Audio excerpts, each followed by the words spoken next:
Welcome to the Salmon Runs YouTube. Enjoy the video. You start by confirming prerequisites and taking the first steps. Open Permission Manager and sign in if needed. Once done, allow the minimal system access prompts so the app can read installed packages. This is necessary for precise control. Next, load your target app list and tap the first app. You will see current permissions grouped by category. Make sure to switch to advanced mode now if the manager hides granular controls. This unlocks the detailed toggles you will use next. You now perform the complex middle steps. Inspect each permission category and decide whether the app truly needs it.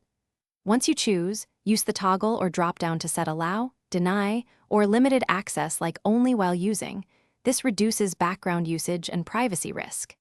If the manager supports rules, create an automated rule for frequent apps so future installs inherit your settings. Also consider temporary grants for one-time tasks. They expire automatically and keep your system tighter. You finish by saving your adjustments and testing the app's core features right away. This confirms you didn't break necessary functionality.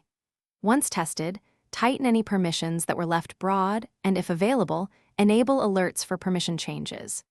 If something fails, use the built-in logs to identify which permission caused the issue.